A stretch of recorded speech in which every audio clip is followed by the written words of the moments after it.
경제계 주요 뉴스입니다. 구광모 LG그룹 회장이 상속세 일부가 과다하게 부과됐다며 국세청을 상대로 소송을 제기한 사실이 뒤늦게 드러났습니다. 오는 20일 첫 번째 변론 기회를 시작으로 소송이 본격화할 것으로 보입니다. 삼성전자가 갤럭시 스마트폰에 탑재되는 검색 엔진을 기존의 구글 대신 마이크로소프트의 빙으로 대체하는 것을 검토하고 있다고 뉴욕타임스가 보도했습니다. 이에 구글은 AI 검색 엔진 개발에 속도를 내고 있습니다. 지난달 SM 인수전에서 하이브가 물러나는 조건으로 약속한 플랫폼 협업 방안에 청사진이 드러났습니다. SM 아티스트들이 하이브의 팬덤 플랫폼 위버스에 입점할 것으로 보입니다. 현대차가 올해 1분기 사상 최대 실적 전망이 나오고 있는 가운데 해외 시장에서 현대기아의 전기차 판매량이 10만 대를 넘어섰습니다.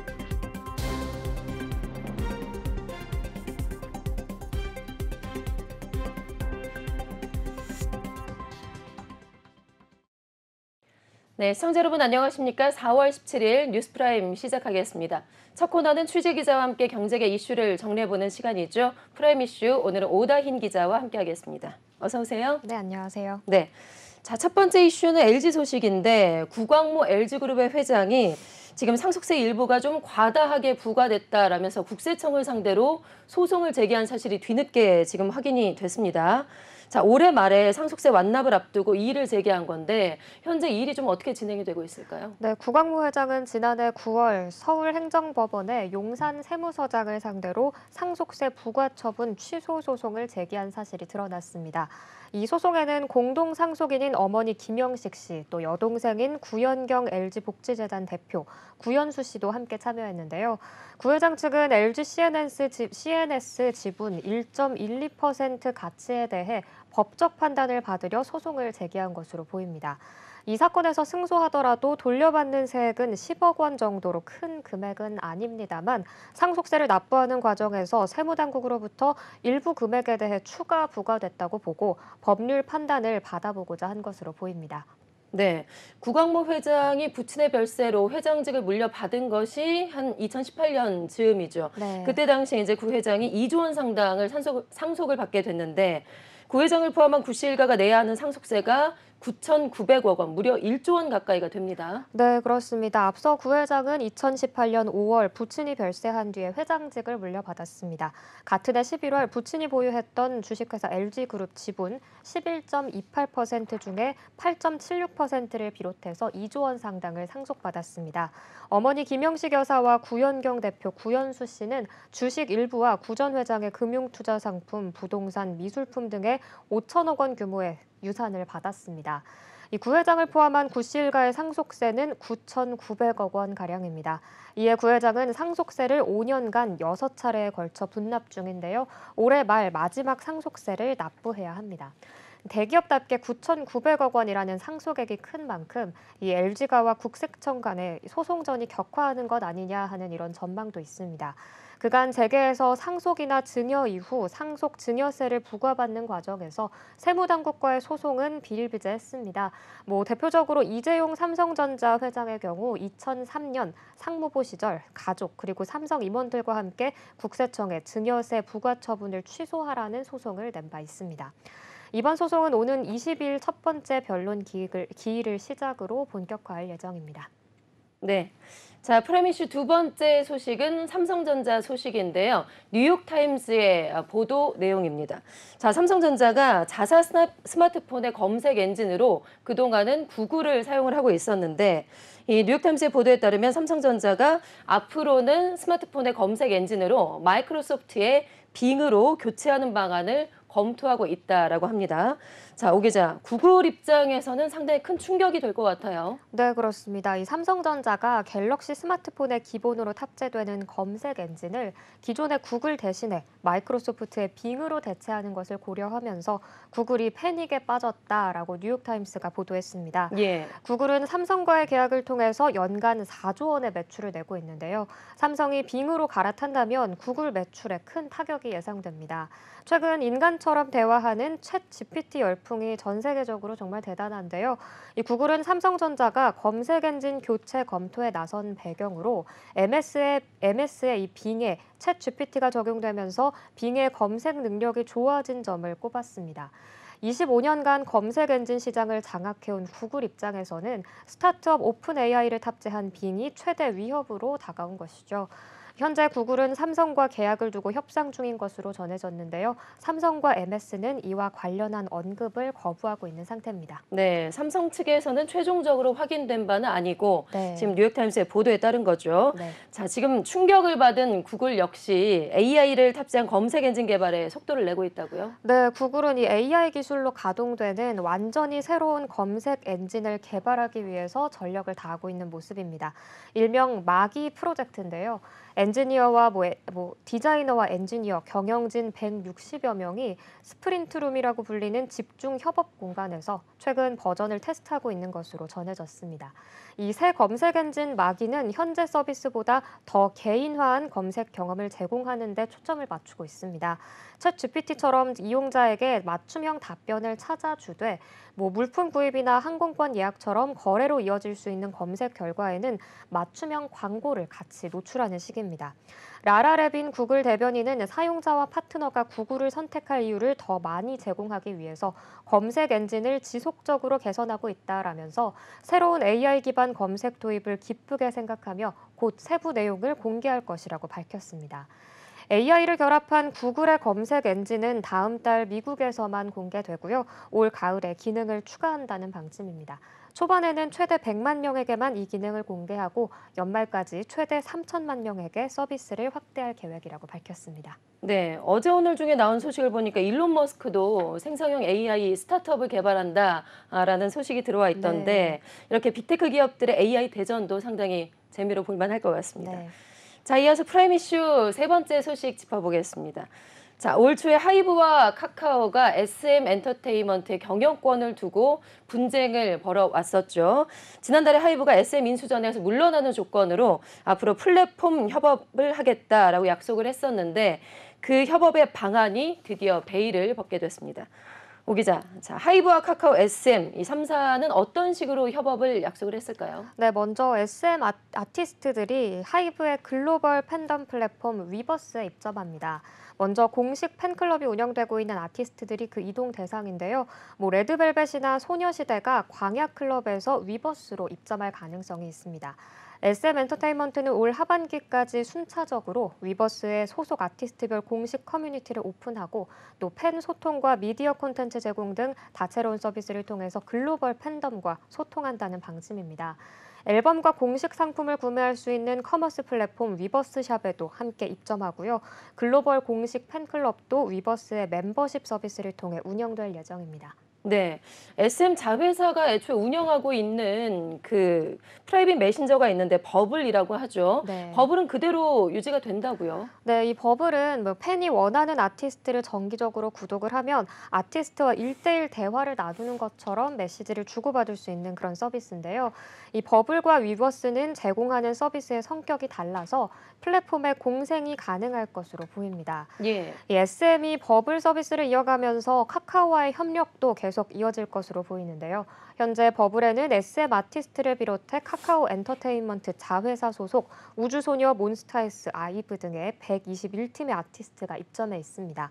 입점 아티스트 수 기준으로만 봤을 때는 올해 1월에 위버스를 넘어섰습니다. 유료 가입자 수는 지난해 170만 명에서 올해 초 215만 명으로 급증했고요. 매출액도 올해 1분기 약 175억 원, 영업이익은 61억 원을 거둔 것으로 추정됩니다. 하지만 이 팬덤 플랫폼의 독보적인 1위는 역시 위버스입니다. 네. 위버스에는 방탄소년단을 비롯한 하이브 소속 아티스트와 블랙핑크 등의 YG 엔터테인먼트 소속 아티스트까지 총 80팀이 입점해 있는데요. 가입자 수는 약 5,400만 명에 달합니다. 여기에 SM 소속 가수들이 추가되면서 이 위버스는 아티스트 라인업이 한층 더 강화됐다는 평가입니다. 한편 카카오는 SM 엔터테인먼트와 사업 시너지를 구체화하기 위한 논의에도 박차를 가하고 있습니다. 카카오 측은 카카오와 카카오 엔터테인먼트, SM 엔터테인먼트는 각사의 사업 경쟁력을 융합한 시너지로 K-팝, K-엔터테인먼트의 새로운 가능성을 열며 K-컬처의 지속적인 성장과 또 글로벌 위상 제고를 위해서 힘을 모으겠다라고 포부를 밝혔습니다. 네. 자, 이어서 프라임 이슈 네 번째 소식도 알아보죠. 현대차, 기아가 올해 1분기에 사상 최대 실적을 나타낼 것으로 지금 기대가 되고 있는데, 자, 이러면서 삼성전자도 이제 제칠 수 있다라는 전망까지 나오고 있습니다. 해외 시장에서 현대차, 기아의 전기차 판매량이 10만 대를 넘어섰다고요. 네, 그렇습니다. 이 현대차 기아의 글로벌 전기차 판매량을 합하면 13만 5,499대로 전년 같은 기간보다 무려 50% 가까이 증가했습니다. 내수는 3만 900여 대로 지난해 1분기보다 36%가량 늘었고요. 해외 판매량은 10만 4,500여 대로 전년 동기 대비 무려 93% 늘었습니다. 차종별로는 현대차의 대표 전기 차종이죠. 아이오닉 5와 기아의 EV6가 1분기 해외 판매 2만 대를 넘어섰습니다. 아이오닉 5는 전년보다 해외 판매량이 배로 늘었고요. 기아의 니로 EV와 현대차의 아이오닉 6도 1분기 해외 판매 1만 대를 돌파한 상황입니다. 네, 전 세계에서 현대차의 질주가 상당히 매섭습니다. 네. 자, 현대차 기아의 올해 글로벌 전기차 판매 목표량, 지금 이 목표치도 무난하게 달성할 것이다라는 전망도 나오고 있다고요. 네, 이 현대차와 기아는 올해 글로벌 전기차 판매 목표치를 합쳐서 58만 8천 대로 잡았는데요. 이는 지난해 판매 대수보다 20만 대 이상 많은 수준입니다. 통상 국내 자동차 업계는 연말 이후인 1분기가 비수기에 해당합니다. 전기차는 또 정부와 지방자치단체 보조금이 확정된 2월부터 판매가 살아나기 때문에 1분기 실적이 좀 낮은 편인데요. 예. 이런 점을 감안하면 현대차와 기아의 올해 전기차 판매 목표는 무난하게 달성할 것으로 업계는 전망하고 있습니다. 네. 자, 현대차 기아가 올해 상반기에 우리 한국 경제의 버팀목으로 떠오르고 있는데 이 기세를 몰아서 중국 시장 겨냥에 나섰다라는 소식이 이 프라임 이슈 다섯 번째 소식입니다. 자, 오 기자, 현대차가 내일부터 열리게 이제 되는데 중국의 최대 모터쇼죠. 상하이 오토쇼에 참여한다고요? 네, 현대차 기아의 남은 숙제가 바로 중국 시장으로 꼽혀왔습니다. 현대차 그룹은 지난 2016년 중국 시장 판매 대수 약 180만 대까지 기록했었는데요. 사드 배치 결정 이후에 베이징 공장 철수를 결정하면서 시장 점유율이 1%대까지 뚝 떨어졌습니다. 현대차 기아는 내일부터 27일까지 열리는 상하이 국제 모터쇼에 참여해서 중국 시장에 재공략한다라는 구상입니다. 특히 현대차의 N 브랜드를 밀고 있는데요. 이번 전시에서 더 뉴 아반떼 N 디자인을 세계 최초로 공개하는 등 총 20여 종의 차종을 선보일 계획입니다. 중국형 투싼 N 라인과 전략형 SUV 무파사도 이번 모터쇼에서 처음 공개하고요. 아울러 수소 연료 전지차인 중국형 넥소와 또 전기차 아이오닉 6, 중국형 투싼 하이브리드 등의 친환경차 3종도 전시하게 됩니다. 기아도 최근 중국에서 공개한 전용 전기차 EV5를 콘셉트카로 전면에 배치했습니다. 또 중국 전기차 시장 전략을 소개하는데 내년에 현지 출시를 앞두고 있는 플래그십 전기 SUV EV9의 콘셉트카를 포함해서 14개 차종을 전시합니다. 네, 중국 시장 공략이 쉽지는 않을 텐데 현대차가 그야말로 총력전에 들어갔군요. 네. 자, 그리고 중국 시장 이외에 또 현대차가 눈여겨보고 있는 시장이 또 따로 있을까요? 네, 바로 일본 전기차 시장을 눈여겨보고 있습니다. 통상 일본 시장은 도요타와 같은 내수 완성차 브랜드의 시장 점유율이 워낙에 크다 보니 수입차의 무덤이다라고 불리고는 하는데요. 전기차 시장에서만큼은 사정이 다르다는 게 글로벌 자동차 업체들의 판단입니다. 일본 자동차 시장은 1억 2천만 명에 이르는 내수 규모에 비해서 전기차 전환 속도가 느린 편입니다. 일본 전체 신차 판매량 중에 전기차 비중이 1.7%에 불과한데요. 그동안 일본 완성차 업체들이 주로 하이브리드 위주의 차종 전략을 펼쳐온 만큼 현대차는 전기차로서는 승산이 있을 거다라는 판단에 일본 시장에도 공격적인 판매 전략을 내놓고 있습니다. 실제로 현대차는 지난해 전용 전기차 아이오닉 5를 앞세워 일본에 재진출했고요. 온라인으로는 아이오닉 5와 수소차 넥소를 판매하면서 도쿄, 나고야, 후쿠오카, 교토 등의 주요 도시에 오프라인 거점도 확대하고 있습니다. 또 올해 안에 코나 일렉트릭도 현지에 선보인다는 계획입니다. 자, 이어서 프라임 이슈 6번째 소식으로 오랜만에 KT의 상황을 좀 들여다보죠. 자, KT가 사상 초유의 대표이사 공백 사태를 맞이하면서 지난달 말부터 박종욱 대표 직무대행 체제에 돌입을 한 상황입니다. 오 기자, KT가 경영 정상화를 위해서 지금 최선을 다하고 있는데 네. 먼저 지배구조 개선을 이끌 TF 구성을 마쳤다고요? 네, KT는 이 TF 전문가로 5명을 뽑았는데요. 김준기 서울대 행정대학원 교수 겸 한국공기업학회장, 그리고 KB금융지주 이사회 의장 출신인 선우석호 홍익대 명예교수, 조명현 고려대 경영학과 교수 겸 전 한국기업 지배구조원장, 또 산업통상자원부 장관을 지낸 주형환 현대미포조선 호텔신라 사회이사, 또 마지막으로 엘리시아 오가와 미국 컬럼비아 대학교 국제관계대학원 조교수를 선정했습니다. 앞서 KT는 대표이사와 이사의 선임 절차, 이사회 역할에 대한 최적의 지배구조 개선 방안을 마련하기 위해서 지난 5일부터 12일까지 지분 1% 이상인 국내외 주요 주주를 대상으로 지배구조 전문가의 추천을 받았는데요. 총 7개 주주로부터 9명을 추천받았습니다. KT 이사회는 이들 9명에 대해서 사회적 명망, 이사회 역할에 대한 이해도 등의 전문성을 고려해서 최종 5명으로 TF 참여 인원을 확정했습니다. 이들은 올해 8월까지 KT의 뉴 거버넌스 구축 TF에서 활동할 예정입니다. KT 이사회는 TF에서 마련되는 선진 지배구조 체계 하에서 신규 사회이사 선임을 완료하고 새로운 사회이사들로 구성된 이사회가 대표이사 선임을 조속히 마무리하여 지속 가능한 성장 기반을 다질 수 있도록 최선을 다해 지원하겠다라고 전했습니다. 네.